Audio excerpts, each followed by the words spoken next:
નમસ્કાર મિત્રો, આપનું હાર્દિક સ્વાગત છે ટ્રેન્ડિંગ ગુજરાતનો વિશેષ એપિસોડ ચર્ચામાં. આજ જે પ્રમાણે વાત કરવામાં આવે તો 22 તારીખથી જે કાશ્મીરમાં જે પહેલગામમાં જે હુમલો કરવામાં આવ્યો છે, આતંકવાદી હુમલો, તેને લઈને દરેક જગ્યાઓ પર જે કહી શકીએ કે ચોકઠે અને ચોરે એક જ વાત છે કે હવે બસ છે. સતત આ પ્રકારની ઘટનાઓ કદાચ આપણે પહેલીવાર નથી જોઈ રહ્યા. કદાચ ભારતની વાત કરવામાં આવે તો અનેક વખત આ પ્રકારની સ્થિતિ અને આતંકવાદી હુમલાઓનો સામનો ભારત કરી ચૂક્યું છે. પરંતુ આ વખતે લોકોમાં અપેક્ષા વધારે છે, કારણ કે આ જે સરકાર છે, મોદી સરકાર, તેણે લોકોમાં અગાઉના 2 હુમલાઓમાં એક વિશ્વાસ જગાડ્યો છે કે અમે જવાબ આપીએ છીએ તો મક્કમ જવાબ આપીએ છીએ. આ સમગ્ર બાબતે ચર્ચા કરવા માટે આપણી પાસે સ્ટુડિયોમાં ઉપસ્થિત છે અલ્પેશભાઈ પુરોહિત. અલ્પેશભાઈ, આપનું હાર્દિક સ્વાગત છે. અલ્પેશભાઈ, જે પ્રમાણેની આજની પરિસ્થિતિ છે, કદાચ કહીએ કે દુઃખનું કોઈ પાર નથી. સમગ્ર દેશના જનજનમાં એક અલગ જ આક્રોશ જોવા મળી રહ્યો છે. કેવી રીતના જોવો છો આ ઘટનાને અને કયા પ્રકારની એક્શન હોવી જોઈએ? આતંકવાદની વાત બહુ ગંભીર છે. સૌથી પહેલાં તો આપણા સ્ટુડિયોમાં કહીશ કે જે બાળકોના પિતા, જે માતાઓના પતિ આપણે જોયા છે જી, અને આતંકવાદને બહુ ગંભીરતાથી સમજવો પડશે. આપણે આતંકવાદને પ્રજાએ પણ સમજવો પડશે. અને આતંકવાદની સ્ટાઇલ, પડોશી દેશોની રાજકીય નીતિઓ અને ઇન્ટરનેશનલ પોલિટિક્સને પણ આમાં સમજવું પડશે. શું થઈ રહ્યું છે, કેમ થઈ રહ્યું છે, અને આની તમે જ્યારે ચર્ચા કરો છો તો મેં હમણાં જ કીધું કે અત્યારે સુધી આતંકવાદ જે હતો એ ડર માટે, કોઈ રાજ્ય માટે, કોઈ વિસ્તાર માટેનો આતંકવાદનો એક મકસદ હોય છે. પણ પહેલીવાર એક એવો આતંકવાદ સામે આવ્યો છે જે ધાર્મિક આતંકવાદ છે, અને એને હું રાજકીય ષડયંત્રના રૂપમાં પણ જોઉં છું. એ પ્રજાએ પણ જોવું પડશે. એ દેશનું રાજકીય ષડયંત્ર હોય, ઇન્ટરનેશનલ રાજકીય ષડયંત્ર હોય, એ પાસેના દેશનું રાજકીય ષડયંત્ર હોય, એ આપણે તપાસવાની જરૂર છે. આતંકવાદ એક પ્રકારનો ક્યાં છે? પરંતુ જે પ્રકારે આજે ઘટના છે, આજે 28 લોકોએ પોતાના જીવ ગુમાવ્યા છે, તો આમાં રાજકીય ષડયંત્ર કેવી રીતના જોઈ શકાય? હું તમને બહુ સરસ વાત કહું. આપણે બધા અહીંયા હોશિયાર લોકો છે. ભારત હાલના પ્રધાનમંત્રી પહેલા મુખ્યમંત્રી હતા, અને આ એક પક્ષમાં થાય છે કે આ પક્ષની સરકાર છે એટલે આતંકવાદ થાય એવું નથી. આગલી સરકારોમાં પણ થયો છે. 26/11નો હુમલો હોય, આપણે ક્યાં નથી જાણતા. તમે એની પહેલા કંધાર વાળી મેટરમાં આતંકવાદી છોડવા જવું પડ્યું હતું. એવી પરિસ્થિતિ પણ ભારતની આવી છે. તમે અક્ષરધામ પરનો હુમલો પણ ના ભૂલી શકો. અને 2014થી 2025માં આપણે છીએ. આ મોટા હુમલા પહેલાં અત્યારે 26 જણા જે મૃત્યુ પામ્યા અને 20 જણા ઘાયલ છે. એની પહેલાં પણ નાના મોટા 2, 4, 5 જણ, 6 જણ, 10 જણ, 12 જણને મારવાવાળા હુમલા થયા છે. મને એક વાત કહો, કાશ્મીર બધા જ જાણે છે, આખો ઇતિહાસ જાણે છે કે કાશ્મીર એ ટુરિઝમના કારણે જીવાદોરી છે ત્યાંના લોકો. અગર જો એ ખતમ થઈ જાય તો ત્યાંના લોકો ખતમ થઈ જાય, ઇકોનોમી ડિસ્ટર્બ થઈ જાય, બધું ખતમ થઈ જાય. હું એમ કહું છું, ટુરિઝમ અગર બંધ થઈ જાય તો કાશ્મીર ખતમ થઈ જાય. અચ્છા, કાશ્મીરમાં આપણે જાણીએ છીએ કે 2 યુદ્ધ ચાલે છે. પીએકો કાશ્મીર છે, પાકિસ્તાન જ્યાં કબજો કરીને અડધું બેઠું છે, કાશ્મીર અડધું છે, અને અડધું કાશ્મીર જે છે આપણે ભારતના અંડરમાં છે. મિલિટિયન્સ જે આતંકવાદી જે આપણે કહી શકીએ, જે લોકલ, જેમની આઝાદ કાશ્મીરની માંગણી પાકિસ્તાનમાં પણ ચાલુ છે અને ભારતમાં પણ ચાલુ છે. એક પોલિટિક્સ સાથે જોડાયેલું એક એવું સંગઠન છે કે જે લોકો ફંડિંગ બહારથી લઈને ધંધો કરતા હોય છે. પણ આજ સુધી એમનું ટાર્ગેટ શું રહ્યું છે? આર્મી, નેતાઓ, પર્યટન નહીં, કારણ કે લોકલ છે. અને એ મિલિટિયન્સ આવું કેમ કરે છે? તો એમના જે અમુક મકસદો છે, અલગ કાશ્મીર છે, ફલાણું, એવા બધા કારણે કરતું હોય છે. એમની માગણીઓ જે કોમન વર્ષોથી ચાલતી હોય. જેમ તમે ખાલિસ્તાન છે તો તમે એમને કયા ધર્મના આતંકવાદી કહેશો? જેમ તમે આ જે નક્સલવાદીઓ છે એને તમે કયા ધર્મના આતંકવાદી કહેશો? પણ જે કાશ્મીર જે ધારો કે તમિલ જે છે ટેરરિસ્ટ સંગઠન, એને તમે રાજીવ ગાંધી જેવાને પણ બોમ્બથી ઉડે, એને તમે કયા ધર્મનું કહેશો? એટલે તમે જે પૂછ્યું એનું બહુ સરસ. તમે કીધું કે રાજકીય રીતે તમે કેમ ષડયંત્ર જોવો છો, એનો સીધો પ્રકાર કહું. મનમોહનસિંહની સરકાર હતી, મનમોહનસિંહને બંગડીઓ મોકલવામાં આવી, સ્મૃતિબેન દ્વારા મોકલવામાં આવી હતી. અને ઠીક છે, રાજકીય રીતે ચાલે એમાં મારો કોઈ વાંધો પણ નથી ને મોકલે પણ ખરા. અત્યારે પણ કોઈ હોય તો મોદીજી મોકલવી જોઈએ, એમાં કોઈ વાત નથી, કારણ કે એ પોલિટિકલ એજન્ડા થઈ જાય છે. આજે બિહારમાં સભા થઈ અને રાજકીય રીતે પણ એનો ઉલ્લેખ કરવામાં આવ્યો. આ કાશ્મીરના લોકોને 1.5 કલાક સુધી કોઈ આવ્યું નહીં. હું નથી કહેતો, તમે વિડીયો જોયો છે, જે લોકો મરી ગયા એ કહે છે કે મારો ભાઈ જીવતો તો 1.5 કલાક કોઈ ના આવ્યું. અને બંદૂકધારીઓ, એવું તો હતું નહીં પ્લાસ્ટિકની રમકડાની બંદૂકો લઈને આવ્યા, આટલી ભારી હેવી બંદૂકો લઈને ખુલ્લે આમ સરહદમાં આયા કેમના? નંબર 1. નંબર 2, ગણીને ધર્મ પૂછીને એવું કહે છે ફાયરિંગ કર્યું. ત્યાં સુધી કોઈ સિક્યુરિટી, સિંગલ સિક્યુરિટી નહોતો ત્યાં. આટલા મોટા પ્રવાસ હબ જે કાશ્મીર અને પાકિસ્તાન બિલકુલ ભારત આપણી જોડે અડેલું, જ્યાં વારંવાર આપણાને ખબર છે અધમણની આપણા દેશની અડધા ઉપરની આર્મી ત્યાં કામે લાગેલી છે, પણ એ વિસ્તારમાં કેમ નહીં?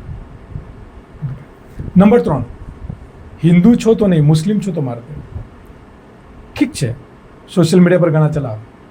2000માંથી કેટલા લોકોને એ લોકોએ ગોળી મારી? 26. બીજા 1.5 ભાગમાં ઘાયલ થયા. એક મુસ્લિમ ઘોડાવાળો પણ મળી ગયો બચાવતા.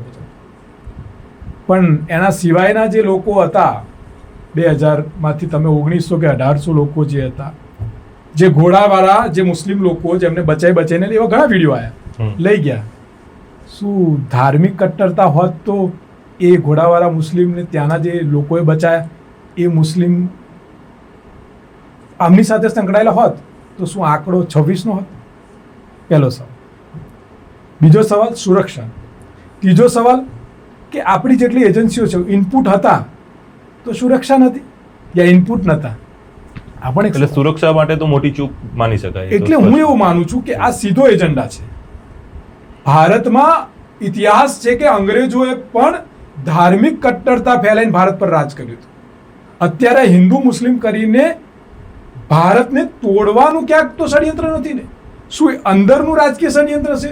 શું એ પાકિસ્તાનનું રાજકીય ષડયંત્ર છે કે શું ઇન્ટરનેશનલ લેવલનું રાજકીય ષડયંત્ર છે? એ વિચારવાની જરૂર છે.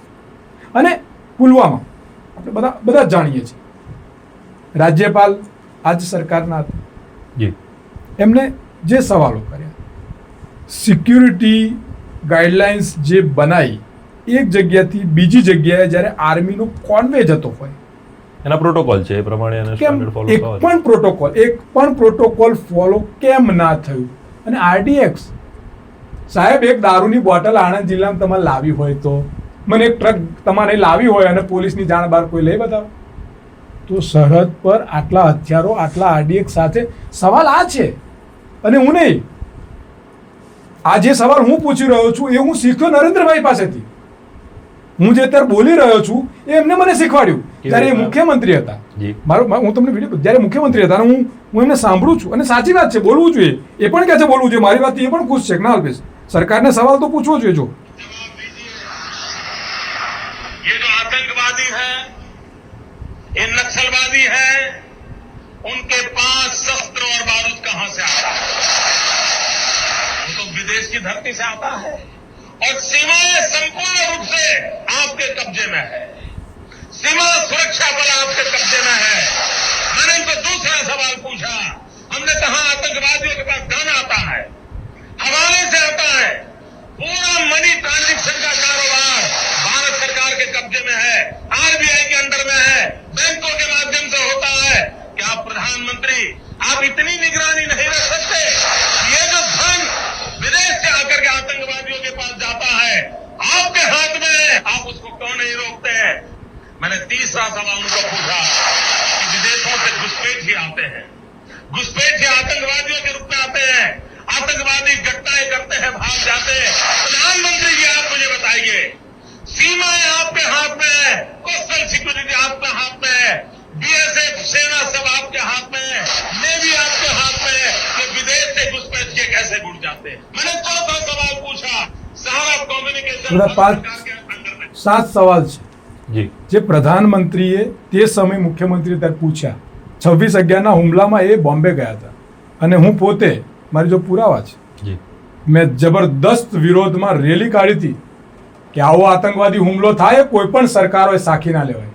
તો એ સમયે જ્યારે આ ગુજરાતના મુખ્યમંત્રીને હું સમર્થન કરતો કે વાત સાચી છે અને એમની આ વાત પર ભરોસો રાખીને એમને મજબૂત હાથમાં જ્યારે સરકાર સોંપી હોય, એમને જે તે વખતેના સરકારને પ્રધાનમંત્રીને 7 સવાલો 6 સવાલો કડક રીતે પૂછ્યા, તો આજે ભારતના નાગરિક તરીકે મારો હક નથી પૂછવાનો? અને સરકારોનો ઇતિહાસ રહ્યો છે. સર્જિકલ સ્ટ્રાઇક કેટલી થઈ એ કદાચ આજના નવયુવાનોને નહીં ખબર, કારણ કે વાંચતા નથી. પાકિસ્તાનના 2 ટુકડા કઈ સરકારે કર્યા એવું કદાચ યુવાનો વાંચતા નથી. બાંગ્લાદેશની શું પરિસ્થિતિ કોણે કરી એ જ કદાચ યુવાનો વાંચતા નથી. ભારત દેશના એક સરકારોનો આતંકવાદ સામે લડવાનો ઇતિહાસ રહ્યો છે અને લડે છે. સાહેબ, મને એક સીધો સવાલ, આપણે બધા જ જાણીએ આક્રોશ કેમ છે, અને હું સૌથી વધારે ક્રોધિત એટલા માટે છું કે હાલ એક એવી ઇન્ટરનેશનલ યા બાજુના દેશની કે અંદરના દેશની કેવી પોલિટિક્સ ચાલે છે કે તમને ચારે બાજુથી તોડવાનો પ્રયાસ કરી. અને ધાર્મિક, આ દેશ માટે સૌથી વધારે કશું ખરાબ હોય તો ધાર્મિક કટ્ટરતા. અને આ તમે જુઓ, દેશના પ્રધાનમંત્રીએ હમણાં તહેવારો પર જ કીટો આપી છે, ભાઈચારાની વાત કરી છે. અને આ પોલિટિક્સમાં જો ભારત સપડાઈ ગયું, જે રીતે હું સોશિયલ મીડિયામાં જોઉં છું, તો હાલત ખરાબ હશે. એક બાજુ તમે પંજાબમાં ખાલિસ્તાનની યુદ્ધ ચાલે છે, પણ તમે બહારના દેશમાં જુઓ, જે શીખ ભારતમાં માને છે એ પણ કડક રીતે વિરોધ કરે છે ખાલિસ્તાન. અને મને ગર્વ છે કે આજે આખું કાશ્મીર, જે મુસ્લિમ બહુમત સ્ટેટ છે, એ પણ આ ધાર્મિક 4 લોકો જે કટ્ટરતા ફેલાવા આવ્યા હતા એમની સામે ખડા પગે ઊભું છે.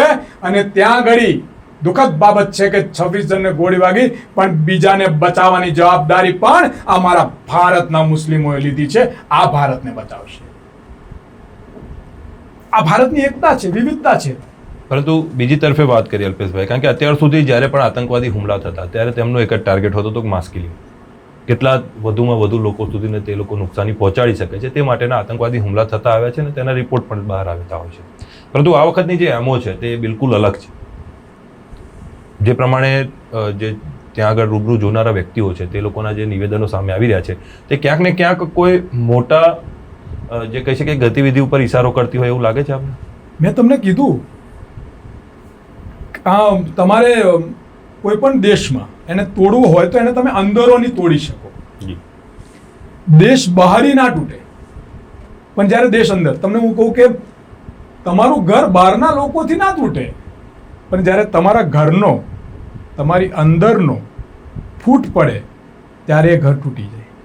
આ લોકોનું ભારતને તોડવાનું, એટલે જ હું કહું છું કે આ વિષયને મેં મારા ટ્વીટમાં પણ મેં કહ્યું છે કે આ બહુ જ ગંભીર વિષય છે, આની તપાસ થવી જોઈએ કે કયું પોલિટિક્સ કામ કરી રહ્યું છે, ઇન્ટરનેશનલ કરી રહ્યું છે, બાજુના દેશનું કર્યું છે, ભારતનું કર્યું.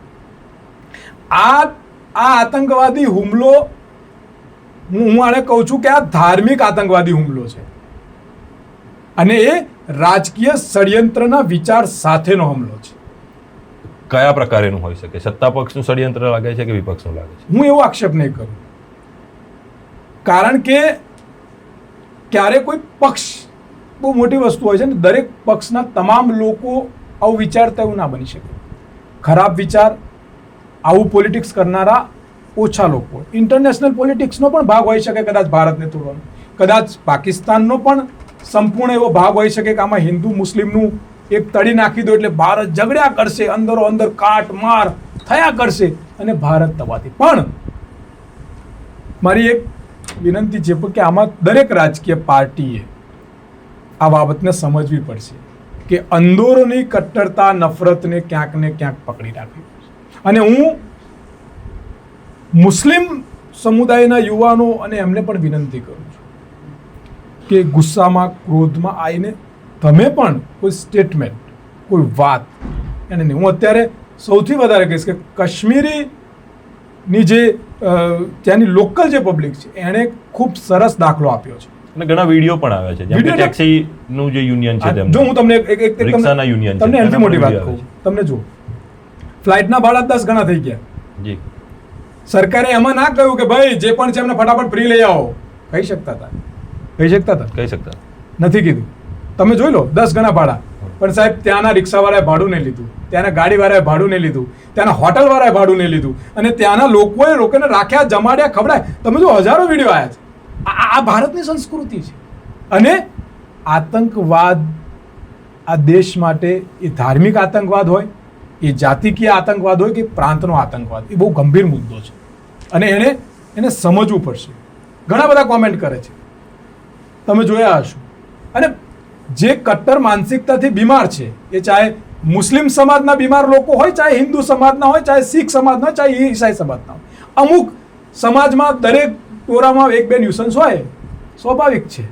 તો કટ્ટરતાથી બીમારી, એ રોગમાં પીડાતા લોકોને હું કશું ના કરી શકું, અને એ પીડાય છે.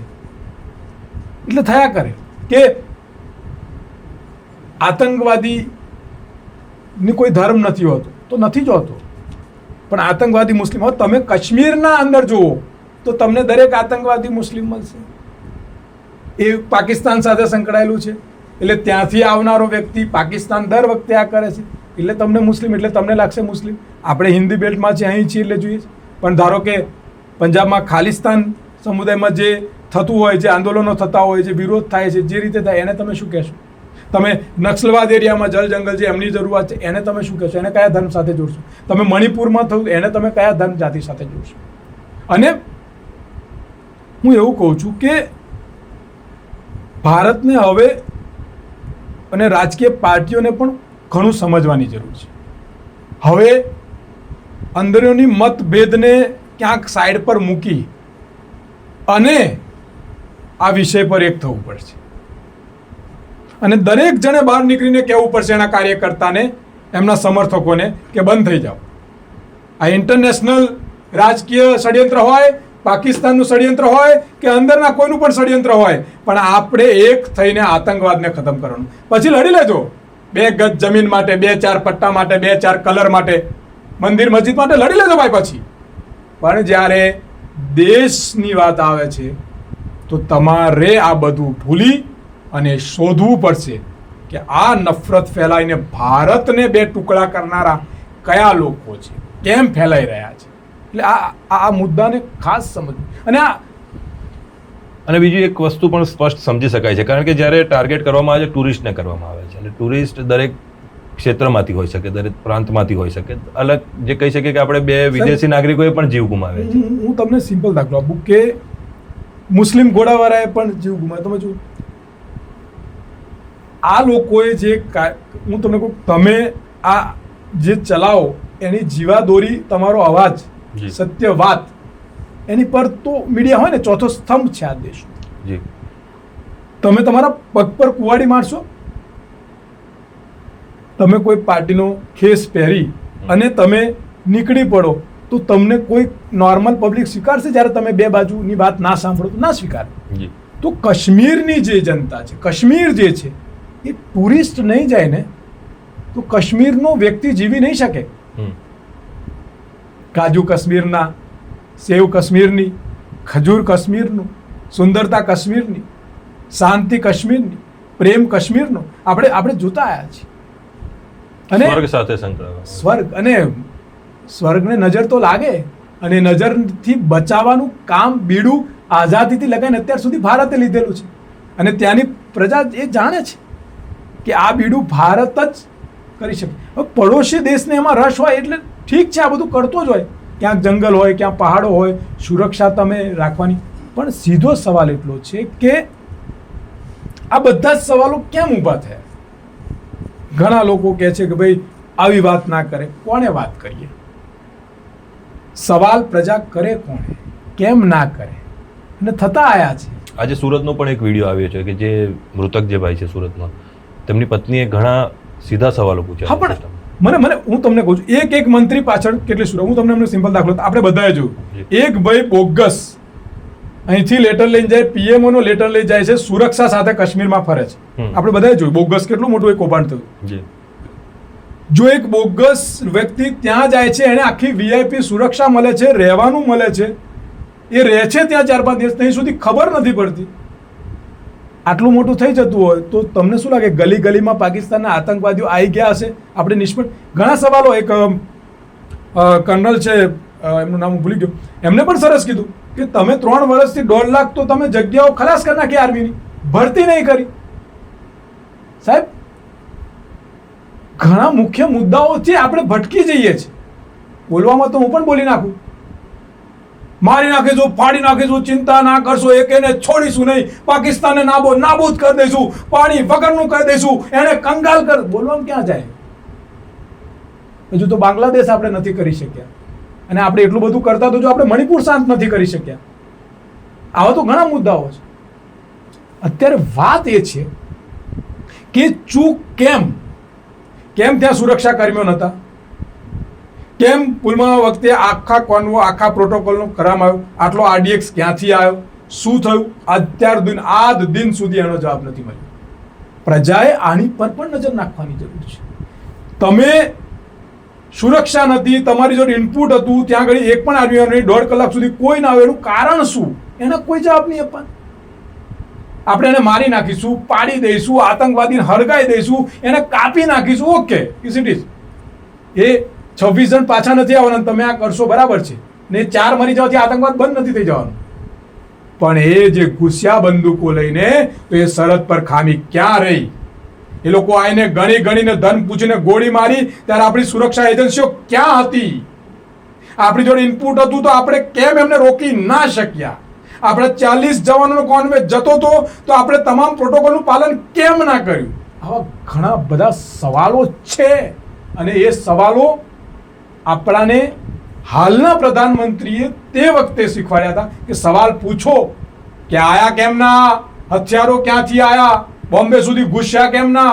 26 એકરનો હમલો કેમ નો થયો ને સાચી વાત છે હું એ સમર્થન પણ કરું છું પણ તમે કરો એ ચોરી અને મારાથી થાય એ ચૂપ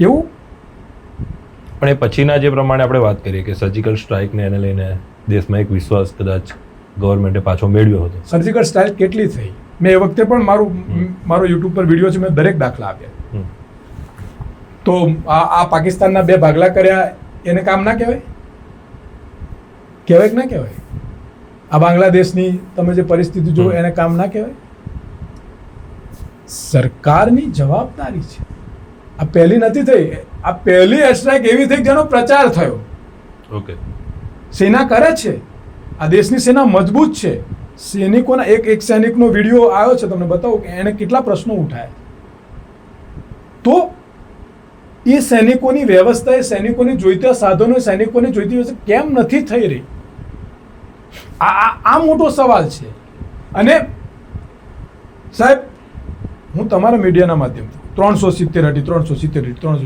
બધાએ કહો 370 તમે અહીંથી રાજસ્થાન જાઓ છો તો સીમ બદલી નાખો છો ના એ જ ચાલે છે તો અહીંથી આપણે મહારાષ્ટ્ર જઈએ તો સીમ બદલી નાખીએ એ જ ચાલે છે તો આ સીમ લઈને કાશ્મીર જઈએ ચાલશે ના એ નથી ચાલતું કેમ ભારતનો ભાગ નહીં 370 માંથી ત્યાં જમીન ના ખરીદી શકે છે આદિવાસી વિસ્તારમાં નિયમ છે કે ગમે તે આદિવાસી સિવાય જમીન ના ખરીદી શકે ગુજરાતમાં નિયમ છે કે બીજા સ્ટેટનો જે વ્યક્તિ હોય ત્યાં અહીં ખેડૂત ના હોય ત્યાં ખેડૂત પણ એ અહીં ના ખરીદી શકે સરકાર હવે કરવાની છે પણ આવા નિયમો છે એ ત્યાં હટ્યો છે તો ત્યાં જમીનો એ હટ્યા પછી કોણે લીધી એટલે આવા ઘણા બધા મુદ્દાઓ છે અને મુદ્દાઓ ચાલતા રહેવાના અને દુઃખદ બાબત છે મેં આજે ટ્વીટ પણ કર્યું હતું કહ્યું હતું કે આ ચૂંટણી પ્રચારમાં હવે આખી ચૂંટણીઓમાં દરેક રેલીઓમાં દરેક ડિબેટમાં હવે આ ચાલશે હિન્દુ મુસ્લિમ અને ભારતમાં નફરત 4 આતંકવાદી ધર્મ પૂછીને 26 લોકોને મારી નાખ્યા 4 લોકોએ અને 200 લોકોએ 200 એ જ ધર્મના લોકોએ 1900 ઉપર 2000 ઉપર પર્યટકો હતા એવું કહે છે આપણે 26 થયા બીજા કહે 2000 1500 ઉપર લોકોને બચાયા એમને રાખ્યા આખું કાશ્મીરના 99% એ મુસ્લિમોએ સુરક્ષા માટે ગોઠવાઈ ગયા જમ્મુ કાશ્મીર બંધ રહ્યું એનું મહત્વ નહીં 4 લોકો માટે. પણ એ 4 લોકોની આજે તેમને દ્વારા જે ઘટનાને અંજામ આપવામાં આવ્યો છે એનાથી ક્યાંક ને ક્યાંક એક ધાર્મિક રોષ તો ફેલાવાનો જ છે. ફેલાવવા માટે જ કર્યું છે એમને. એ લોકોનું આજ પોલિટિક્સ ષડયંત્ર કહું છું હું. સાહેબ, હું સૌથી વધારે દુઃખી ત્યારે થયો અને મારી પ્રધાનમંત્રીને વિનંતી છે કે એમને આ બાબતે ધ્યાન લેવું જોઈએ. એ જે પાર્ટીમાંથી આવે છે એના એક પ્રદેશના ઓફિશિયલ ટ્વિટર હેન્ડલ પર સાહેબ આ મૂકવામાં આવ્યો, ધાર્મિક કાર્ટૂન મૂકવામાં આવ્યો. સાહેબ, આ ભારત નથી. જે પાર્ટીનો પ્રધાનમંત્રી જે પાર્ટીમાંથી આવે છે એ મુસ્લિમની જોડે રહીને ખીર ખાવાની વાત કરે, એકતાની વાત કરે, અને એમની જ કાર્યાલય એક પ્રદેશનું આવું પોસ્ટ મૂકે. શું આપણે પાકિસ્તાનના રાજકીય ષડયંત્રનું યા પછી ઇન્ટરનેશનલ રાજકીય ષડયંત્રને સક્સેસ કરવા બેઠા છીએ?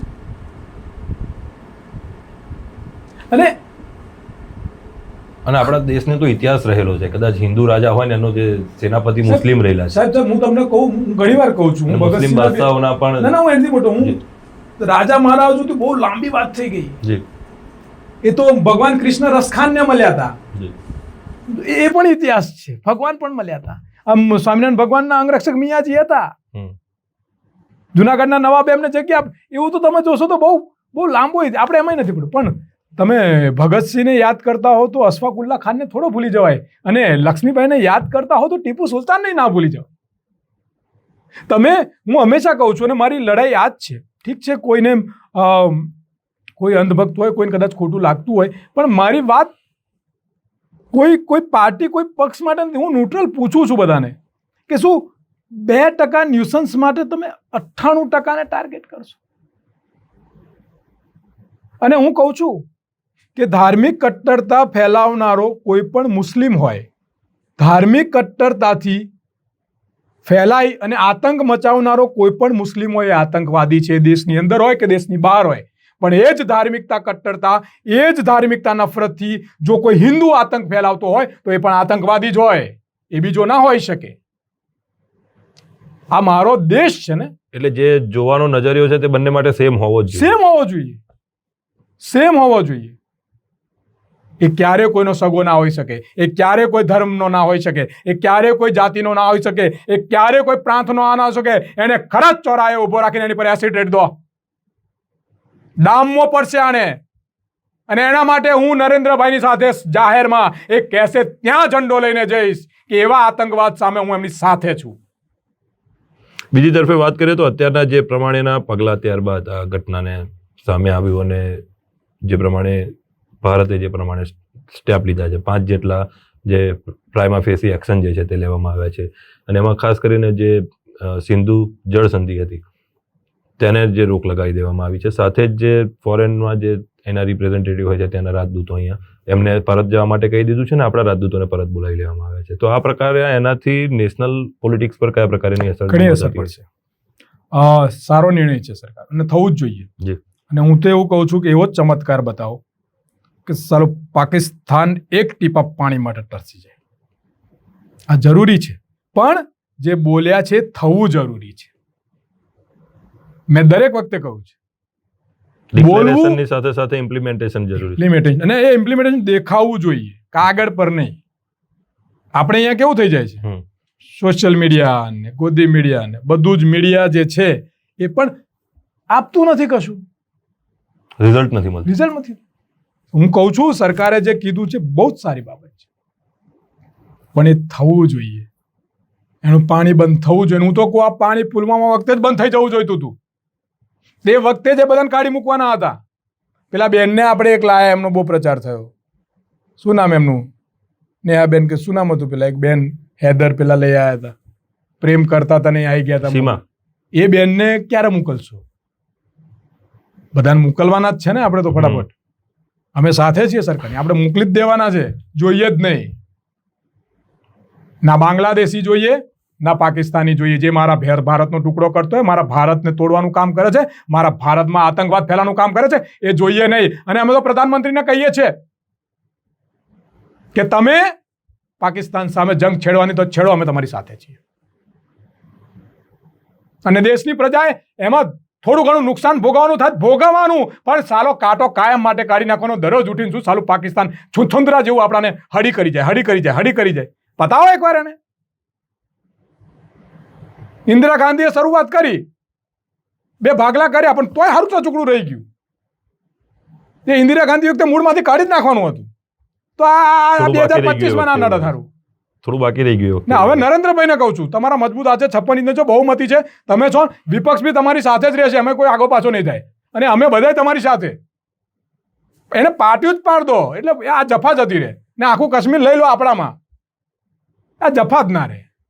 આ શું દરરોજ 2 દાડે આપણા 4 જણ મરે, 5 જણ મરે. ચાલો તમે જુઓ અત્યારે 2-5 તમે ગણો ને, તો નહીં તો 300-400 જણને માર નાખ્યા. નજીકના સમયની જ વાત કરી. હા, નજીકના. હું તમને આ 2015, 18 થી 19માં, 22માં, 21માં, 23માં અત્યાર સુધી કહું છું. અને સાહેબ, સૌથી વધારે મારો દર્દ એટલા માટે નીકળ્યો, હું સૌથી વધારે આહત થયો કે સાલું જે સૈનિક એનો પરિવાર છોડીને સરહદ પર આપણી સુરક્ષા કરે છે ને સાહેબ, એની સુરક્ષા આપણે નહીં કરી શક્યા. એ 40 જણના પરિવારને એકવાર મળજો તો ખરા સાહેબ. એ વેદના નહીં સમજી શકાય, કારણ કે નહીં સમજી શકાય. એ એક વાર જેટલા મૂછો મળ્યા છે ને, તલવારો લાકડીઓ લઈને જેટલા બજારમાં ફરે છે ને, અને એ લિસ્ટ જોજો, એમાં મરનારા દરેક ધર્મના લોકો હતા સાહેબ. એને એવું પૂછો કે એકવાર બંદૂક પકડીને સરહદ પર ઊભો તો રહે, તને ખબર પડે કે એમની છાતી કડે એમ ગોરી સામે આવતી ને કેમની જોવાય. એમ વાતો કરવી સહેલી છે સાહેબ, ખાવી અઘરી છે, અને એ પણ બીજા માટે ખાવી. સિચ્યુએશન ફેસ કરવી ડિફિકલ્ટ છે. એ સાહેબ એ દર્દ છે ને, હજુ સુધી એમાં કોઈ કાર્યવાહી ના થઈ. એ નથી થઈ, અને ખુલ્લે આમ ભારતની ધરતી પર 1.5 કલાક સાલાઓ બંદૂકો લઈને ફર્યા, અને એકને વીણીને ધર્મ પૂછીને ગોળી મારે, અને આપણો એક સુરક્ષા કર્મી નહીં, એ સરહદ પરથી આવે કોઈ રોક્યો નહીં, અને પાછા ગતા પણ રહ્યા સાહેબ.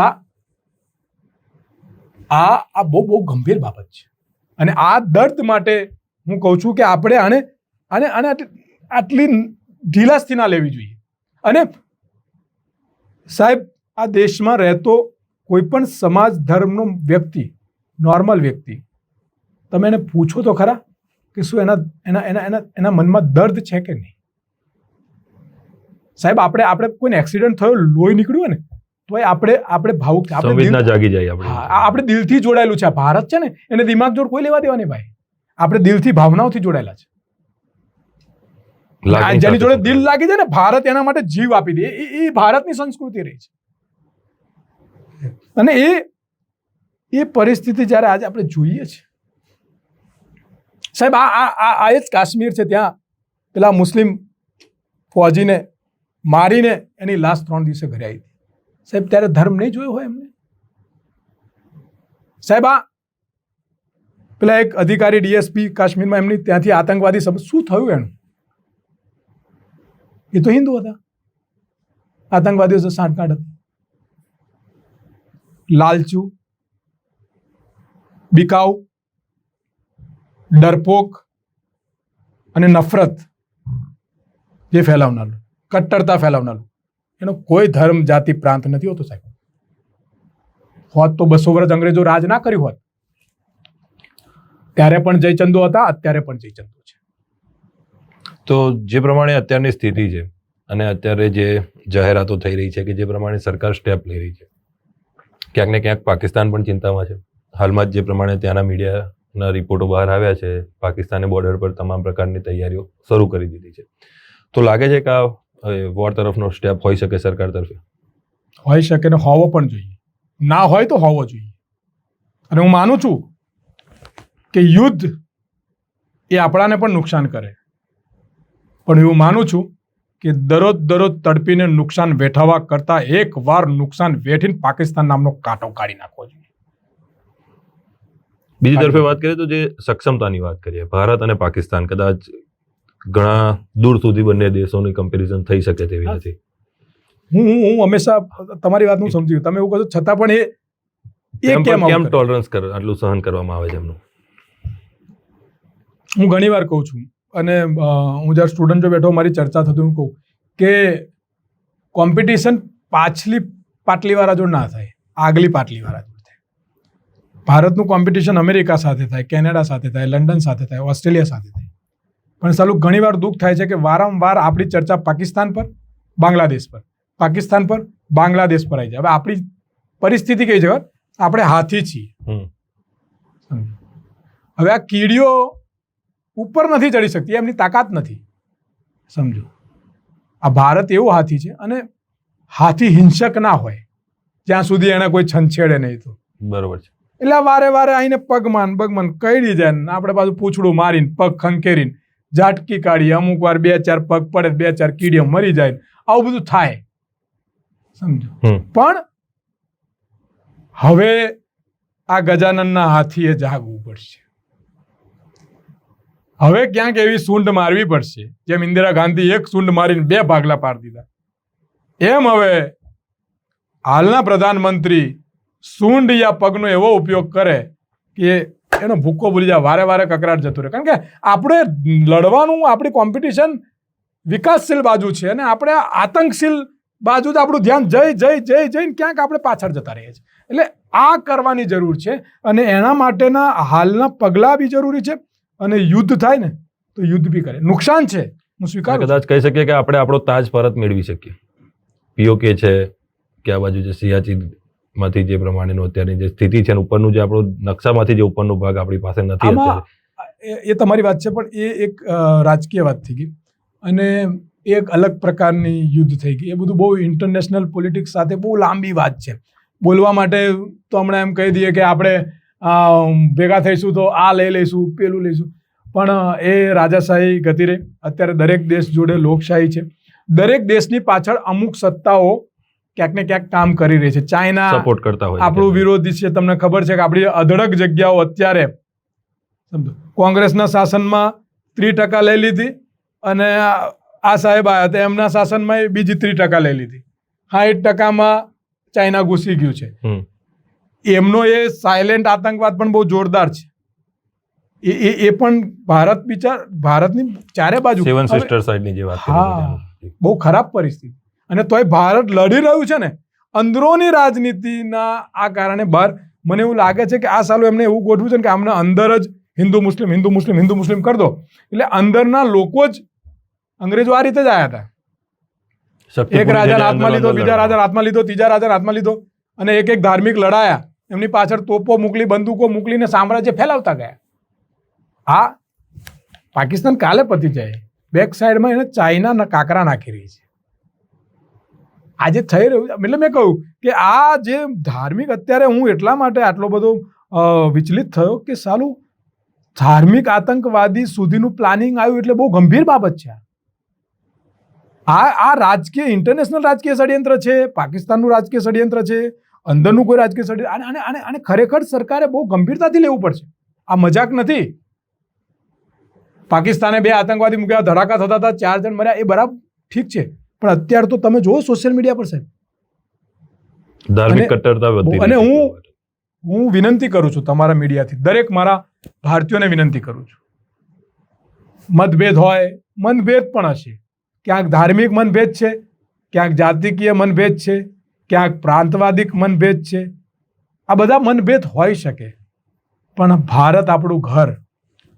આજે ક્યાંક આતંકવાદીઓ, આપણા વિરોધીઓ, પડોશી દેશો ક્યાંક ભારતને 2 ભાગમાં, કટ્ટરતામાં તોડવાનો પ્રયત્ન કરી રહ્યા છે.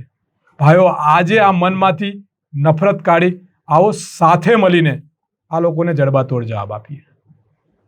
રાજનૈતિક કટ્ટરતા, સામાજિક કટ્ટરતા, ધાર્મિક કટ્ટરતા, જાતિકીય કટ્ટરતા, પ્રાંતની કટ્ટરતા એક બાજુ મૂકીને આ મુદ્દા પર કડકાઈથી શું થયું છે, અને સરકારને વિનંતી કરું છું, જે ઇનપુટ હોય મૂકો, તમામનો સહયોગ લો, તમામ તમારી સાથે છે, જે નુકસાન ભોગવવાનું ભોગવી, પણ હવે આમને ના છોડાય. આ બહુ થઈ ગયું. આઝાદીથી લગાવીને 2025 સુધી બહુ થઈ ગયું, અને આમને જેટલી વાર મારીને કાઢો છો ફરી આવે છે. હવે પતાવવા પડે. એટલે વાત હવે જે છે એ કહીએ કે કન્ક્લુઝન પર લાવવાની જરૂર છે. કારણ કે છેલ્લા 75 વર્ષથી આ લડાઈ ચાલી રહી છે. અને મેં તમને કીધું કે હવે ગંભીર સ્ટેપ આવ્યો. અત્યાર સુધી સરહદની લડાઈ હતી, શરદ લેવા માટે, જગ્યા લેવા માટે, એમના પોતાના અમુક વિસ્તારો પ્રસ્તાવ માટેની લડાઈ હતી. પણ હવે લડાઈ બદલાઈ ગઈ છે. હવે ભારતને ધાર્મિક આ એપિસોડ વાંચવો પડશે અંગ્રેજો સમયનો. ભારતને ધાર્મિક ભાગલાઓ પાડી અને કટ્ટરતાથી પતાવવા માટેનું આખું ષડયંત્ર છે. અને એના ભાગીદાર આપણે કોઈએ ના બનવું જોઈએ. હું તો નહીં જ બનું. હું ભારતીય તરીકે બિલકુલ નહીં બનું. એ કટ્ટરતા, નફરત અને જે પણ એટલે જે પ્રમાણે આપણે 47માં મહાસત્તા બનવાનો પ્રયત્ન કરી રહ્યા છે, પરંતુ જે 47માં થયું હતું કે જે ધર્મ આધારિત બે પ્રાંતનું સર્જન કરવામાં આવ્યું, એ પ્રકારેનું હવે બીજ રોપવામાં સાહેબ, તમે ભારત આઝાદ કરતા પણ તમે વિચાર કરો કે બે દેશના વિભાજન સાથે ધાર્મિક કાકરો એ વખતે ઇન્ટરનેશનલ પોલિટિક્સે નાખી દીધો હતો. ભારતની તાકાત બધા જાણે છે સાહેબ. ભારતની તાકાત વિશ્વને ખબર છે ભારત શું કરી શકે. ભારત ખાલી જાતિ, ધર્મ અને પ્રાંતની કટ્ટરતામાંથી બહાર નીકળે ને સાહેબ, હું તમને એવું કહું કે ભારતનો 1 રૂપિયો હોય ને તો અમેરિકાએ 10 રૂપિયા આપવા પડે. 100%ની વાત છે. ભારત અત્યારે તેનો 1 રૂપિયો લઈને આપણા લઈ જશે ને 85, 100, 102 ચેલેન્જ મારીને કહું, ખાલી ભારતમાંથી ધાર્મિક, જાતિવાદી અને પ્રાંતવાદી કટ્ટરતા દૂર થઈ જાય સાહેબ, હું તમને શરત મારી, બધા ભારતીય બની જાય, બધા ખાલી ભારતીય બની જાય સાહેબ, હું ચેલેન્જ મારીને કહું છું, શરત મારીને કહું છું, આપણો 1 રૂપિયો લઈને જાય એ લોકો 10 રૂપિયા, $10 આપવા પડે, અને એ જ પાઉન્ડ આપવા પડે. એ જ બીક કદાચ તેમને સતાવી રહી હોય ને એના કારણે જ આ જે છે હા, એ સતાવે છે, પૂરો ના થવો જોઈએ એમ સતાવે છે. જી, ભારત યાર, ભારત કેટલું મોટું બજાર છે સાહેબ. વિશ્વનું સૌથી મોટું ઓ માર્કેટ. સાહેબ, ભારતીયો કેનેડા જવાનું, અમેરિકા જવાનું બંધ કરી દે ને તો ફાંફા પડી જાય. લંડન જવાનું બંધ કરી દે તો. અને આ હું કોઈ બોગસ વાત નથી કરતો ઓનલાઈન આંકડા સાહેબ, તમે આંકડા જુઓ. ભારતનો પૈસો વિદેશોમાં કેટલો ફરે છે તમે જુઓ સાહેબ. ખાલી અહીંના મંદિરોનો ખજાનો ખાલી કરતો ને તમે તો ભારતનું દેવું ચૂકવાઈ દે. મંદિર, મસ્જિદ, ગુરુદ્વારા, ધાર્મિક સ્થળો, ધાર્મિક જેટલા પણ સ્થળો તમે છે એ તમામ જગ્યાએ તમામ લોકોના પૈસા ભેગા કરો દેવું ચૂકવાઈ. આ એટલો સદ્ધર દેશ છે સાહેબ. પણ જેની જે એક સ્તરે ઓળખ જ સોનાની ચીડિયા જેવી છે. સાહેબ, હું એવું કહું છું કે દુઃખ સાથે કહું છું, મહાદેવનો ભક્ત છું એટલે કહું છું કે મહાદેવે જ્યારે વિષ પીધું ને તો સાહેજામાં થોડાક છાંટા પડ્યા ને એ હારા ભારતમાં વધારે પડી ગયા. એટલે આ જાતિનું ઝેર, ધર્મનું ઝેર, પ્રાંતનું ઝેર, એ જેને જેની પર છાંટા પડ્યા છે ને એ ઝેરીલાઓ હજુ પણ આ દેશમાં ઓક ઓક ઓક ઓક કરે છે. અને એમાં બહુ ન્યુટ્રલ વાત કરીશ, કદાચ જે વાતથી મને નુકસાન થાય, ફાયદો થાય, જે થવું થાય, એનો હું દોષનો ટોપલો પોલિટિકલ પાર્ટીઓ પર ઢોળીશ. કેવી રીતના સાહેબ? કોઈ પણ પોલિટિકલ પાર્ટી, કોઈ પણ, કોંગ્રેસ હોય, ભારતીય જનતા પાર્ટી હોય, આમ આદમી પાર્ટી, એસપી હોય, આ તમામ લોકોએ ધાર્મિક, જાતિ અને પ્રાંતથી ઉપર ઉઠીને દેશની વાત કરવી. ધાર્મિક ભાષણો બંધ કરી દો, જાતિકીય ભાષણો બંધ કરી દો, પ્રાંતના ભાષણો બંધ કરી દો. દરેક નેતાએ ચર્ચા સારી કરવાની, પાણીની, શિક્ષાની, વ્યવસ્થાની, આરોગ્યની, ડેવલપમેન્ટની, એજ્યુકેશનની સાહેબ કરાવો. અને જો વિકાસ ના થાય, કારણ કે આજે જે પ્રમાણે વાત કરીએ તો રોજગાર છે, શિક્ષણ છે, એના વિશે પર કોઈ ચર્ચા જ નથી. હા, દરેક નેતા, હું દરેક પાર્ટીના નેતા, એની પર ચર્ચા કરો. તમે કોઈ સોસાયટીમાં નાનામાં નાનો કોર્પોરેટર તો એના સવાલ કેવા હોવા જોઈએ? મારો રોડનું શું, મારી લાઇટનું શું, મારા આ આંગણા પાણી નથી જતું એનું શું, મારું આણું શું, એ નથી થતું સાહેબ. એ ચર્ચા મને એક કોર્પોરેટર આવીને કહી દે, મને એક સરપંચ આવીને કહી દે કે મને એક મુખ્યમંત્રી, એક ધારાસભ્ય, એક મિનિસ્ટર, એક વિપક્ષ નેતા, આ બધા આવીને કહી દે કે એ જ્યારે વિસ્તારમાં જાય અને ચૂંટણી વખતે, અને તમે મીડિયા તરીકે ના ચૂંટણી હું તમારી જોડે આવું અને આપણે બધાના ભાષણો રેકોર્ડ કરીએ સાહેબ, એક પણ જણ આની પર ચર્ચા કરે છે? ચિંતા ના કરશો, 81 કરોડને અનાજ આપીશું. બીજા કે ચિંતા ના કરશો, લાઇટ મળશે. ત્રીજા કે ચિંતા ના કરશો, તમને આ કાયદો નહીં થવા દઈએ. ફલાણો કે ચિંતા ના કરશો, આ મંદિર થશે. ફલાણો કે આ મસ્જિદ થશે. ફલાણો કે પેલું થશે.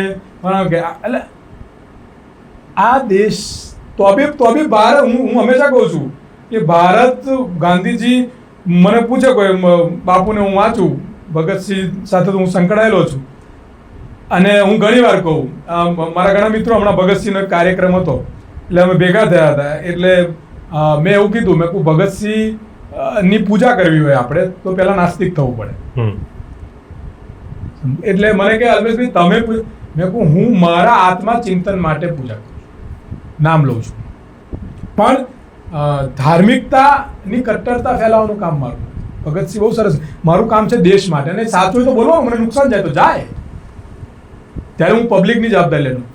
પછી બાબા સાહેબ આંબેડકરની વાત કરીએ તો બાબા સાહેબ આંબેડકર તો બૌદ્ધ ધર્મ માનતા હતા, એ તો હિન્દુ માનતા નતા, અને એ ધાર્મિક બાબતો નતા, એ તો સમાનતાની વાત કરતા હતા. તો તમે એક બાજુ ધાર્મિક વિવાદ, જાતિ કે વિવાદનું બોર્ડ લો, અને બીજી બાજુ તમે બાબા સાહેબને મૂકો, તો બાબા સાહેબનું અપમાન છે. તો જે મહાપુરુષો, જે લોકોએ સિંચન કર્યું છે આ દેશનું, ગાંધી, મેં તમને કીધું કે રામ, હું એ વાત પર આવ્યો કે રામ બોલી અને ગાંધી ગયા, આપણે એ વાતથી. તો મારું અવલોકન એવું છે કે એ વખતે રામ એટલા માટે બોલ્યા કે ગાંધી જાણતા હતા કે સાલો આ દેશ છે ને, આવનારી જે આ લોકો આવી રહ્યા છે એ પ્રમાણે રામ ભરોસે જ ચાલશે. સાહેબ, આટલું બધું ચાલી રહ્યું છે, આટલું બધું દેશમાં થઈ રહ્યું છે, છતાં પણ તમે વિચાર કરો કે દેશ દોડી રહ્યો છે. સાહેબ, હેપીનેસમાં આપણે ક્યાં છીએ, કરપ્શનમાં આપણે ક્યાં છીએ, એજ્યુકેશનમાં આપણે ક્યાં, તો જુઓ તો ખરા. અને આ દરેકની જવાબદારી છે. મારી, તમે અમેરિકાની વાત કરો કે એ દેશને તમે જુઓ તો ખરા, તમે લંડન, સાહેબ એનો ત્યાંનો નાગરિક છે ને, કેટલો સમજદાર છે સાહેબ, એ કેટલું વિચારે છે આના દેશ માટે. મને કોઈ એવું પૂછે કે અલ્પેશભાઈ તમે સૌથી પહેલા વફાદાર કોણ, તો એવું કહું મારા દેશને, મારા દેશને હું સૌથી પહેલા વફાદાર. અને એ બોલવા માટે નહીં, આચરણમાં પણ આજ કરી જોઉં છું. હું કોંગ્રેસની વિચારધારા સાથે સમર્થન કરતો હતો તો કોંગ્રેસ સરકારમાં વિરોધ કરેલા પુરાવા પણ મારી પાસે છે. નુકસાન જાય, ભોગવીએ છે, પણ એના માટેના મૂલ્યો ના છોડી દેવાય.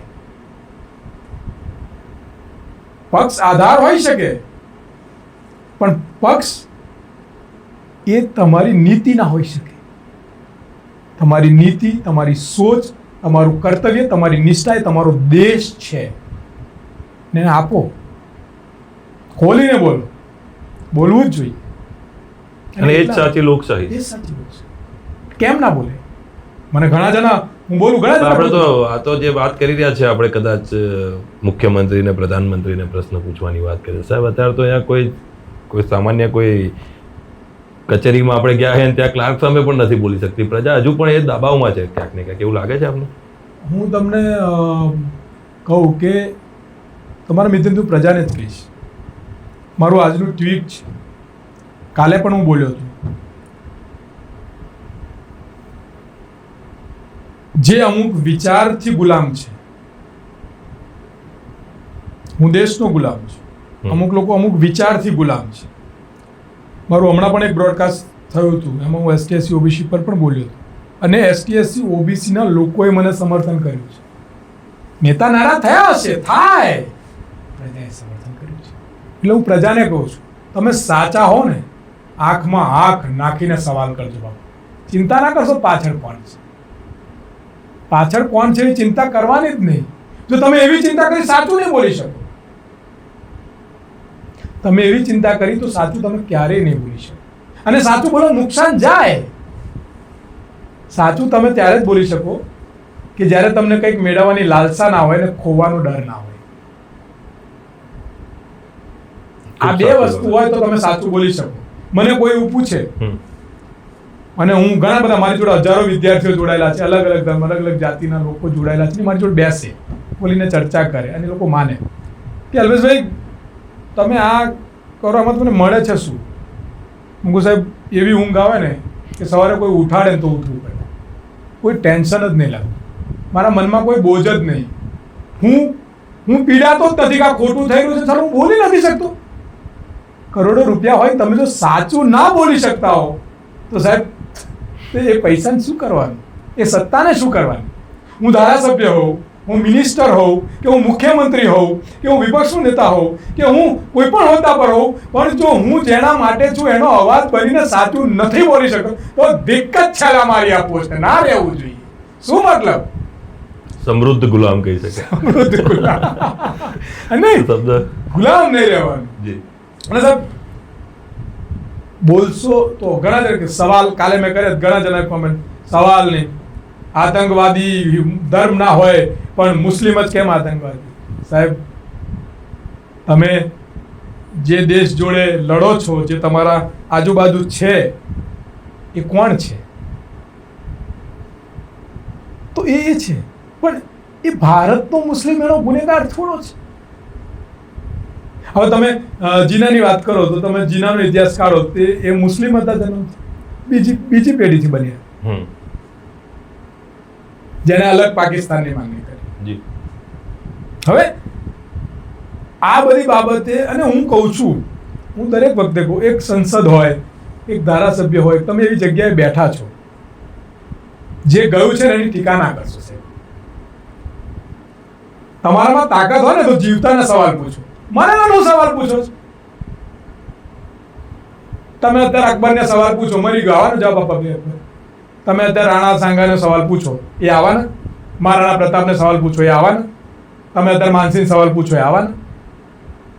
તમે પેલા હમણાં પેલા મુસ્લિમ શું નામ પેલા ભાઈ આપણા, એની પર બહુ વિવાદ ચાલ્યો પેલા પિક્ચરમાં, હમણાં પેલું છાવા પિક્ચરમાં આવ્યું, શું નામ, એમનો સવાલ પૂછો. શું કરવાનું? એક હતા રહ્યા, ઇતિહાસ ચોપડામાં બુક છે, એમની વીરતા અને શાસનમાં સારું ખરાબ થયા કરે, ના થાય? સરકારોનો ઇતિહાસ વાંચો, સારું થયું છે, ખરાબ થયું છે, એ તો થયા કરે. પણ સારું થયું ત્યારે એને કહેવાનું, સારું ખરાબ થયું ત્યારે તમે એની સામે આવીને કહું છે ખરાબ કર્યું લે, એ વીરતા છે. જે પ્રેઝન્ટ છે ને એને સવાલ કરો સાહેબ, ભૂતકાળને શું સવાલ કરો? તમે છો જ નહીં તો હું તમને શું સવાલ? આ કેવું છે, હું તમને એક દાખલો કહું. તલવાર લઈને નીકળવાનું, અને હું ઘણા જણા કહું, મારી જોડે બધા મિત્રો પૂછે, અને કે ગાય માતાને મારનાઓને છોડવામાં નહીં આવે. આ રોડ પર દરરોજની હજારો ગાયો રડે છે, મરે છે, પ્લાસ્ટિક ખાય છે, અને એ ગાયો છે આપણા જ હિન્દુઓની. ચલો એને ઘેર જઈએ, ફેટ પકડીને ઘેર ગાય લેલા અંદર છે, કોઈ તાકાત છે? તમારા મીડિયાના માધ્યમથી કહું, મોકલો હેડો. છે કોઈની તાકાત કલેક્ટરને, અધિકારીને, સરકારને પૂછવાની કે ગૌચરો ક્યાં ખાઈ ગયા તેના કારણે રોડ પર ગાયો મળે છે? નથી. છે સરકારને પૂછવાની તાકાત કે જીવતા પશુઓ બહાર એક્સપોર્ટ કરીએ છે, ગાયનું બીફ જાય છે? છે કોઈની પૂછવાની તાકાત? આ બીફમાંથી કેટલું ડોનેશન કોણ લે છે એની પૂછવાની કોઈની તાકાત છે? આપણા દેશના કયા રાજ્યોમાં બીફ ખવાય છે અને રાજકીય ચૂંટણીઓમાં બીફ માટેના પ્રચાર થાય છે, એવું કોઈની પૂછવાની તાકાત છે સાહેબ? ચાલે છે મજા, ગૌરક્ષક ગૌરક્ષક ગૌરક્ષક. આ ગાય કતલખાના થવાની ફેક્ટરીઓ કોની છે, કોઈ જોવા જાય છે સાહેબ? હું કહું છું ભારત ભાવનાઓથી ચાલે છે, પણ હવે એકલું ભાવના નહીં ચાલે. હવે થોડુંક દિમાગ પણ લગાવવું પડશે, આંખો ખોલવી પડશે, આંખો ખોલવી. આ ભાવનામાં 200 વર્ષ ગુલામી કરી આપણે, બેહી ગયા, અને જબાન આપ્યા પછી તો શત્રુ જોડે રહેવાનું સાહેબ. કરણ જેવો વીર ધનુર્ધારી એવી વાતોમાં ભાવુક થઈ ગયો તો કોની જોડ રહ્યો? કૌરવો જોડ રહ્યો, પાંડવો જોડ ના રહ્યો. જ્યાં ખબર હતી કે નાશ નિશ્ચિત નિશ્ચિત છે સાહેબ. સાચી વાતને જાણવાનો પ્રયત્ન. અને એક વ્યક્તિ ખરાબ હોય એના માટે કોઈ સમાજ, કોઈ ધર્મ ખરાબ ના હોઈ શકે. આ મારું વાત. એક વ્યક્તિ ખરાબ હોય એના માટે કોઈ પક્ષ, કોઈ પાર્ટી ખરાબ હોઈ શકે એવું ના હોય. દરેકના વિચાર અલગ અલગ છે, દરેકની કામ કરવાની રીત અલગ અલગ છે, દરેકની યોજનાઓ અલગ અલગ છે. આપણા ઘરમાં 4 ભાઈ હોય તો અલગ અલગ છે. તો તમે એક ભાઈના બજારના વ્યવહારથી 4 ભાઈ તો લોકો વ્યવહાર કાપી નાખે છે. બધાનું સરખું જ ચાલતું. તો તમે એક બે વ્યક્તિના કારણે કોઈ ધર્મ, કોઈ સમાજ, કોઈ જાતિ, કોઈ પ્રાંત, કોઈ પક્ષને ટાર્ગેટ કેમ ન કરી શકો? અને મૂલ્યાંકન તમે 500 વર્ષ જૂનું મૂલ્યાંકન તમે કેમ ન કરી શકો? શું હેસિયત ભાઈ? ઘરનો ચૂલો ચલાવવાનો પૈસા ન હોય, તમે એ હજારો કિલોમીટરના સામ્રાજ્ય ચલાવવાનું મૂલ્યાંકન કરો છો. શરમ આવી જોઈએ ભાઈ, ના થાય. એ સમયના રાજા મહારાજાઓ જે પણ રહી ગયા એમનું મૂલ્યાંકન કોઈ નેતાઓએ ના કરવું જોઈએ. એવું સંસદમાં નિયમ પાસ થઈ જવો જોઈએ. વાંચો, તમે સમજો, સારા ગુણ લો, ખરાબ ગુણ બાજુમાં મૂકી દો. તો જે પ્રમાણે આ બહુ વિસ્તારથી આપણે આજે ચર્ચા કરી છે અલ્પેશભાઈ, ટૂંકમાં એક જ સંદેશ થઈ રહ્યો છે આ જે સમગ્ર ચર્ચાની અંતે, જ્યાં સુધી સમજણ પડે છે કે દરેક ભારતના નાગરિકોએ ભારતીય બનવાની જરૂર છે.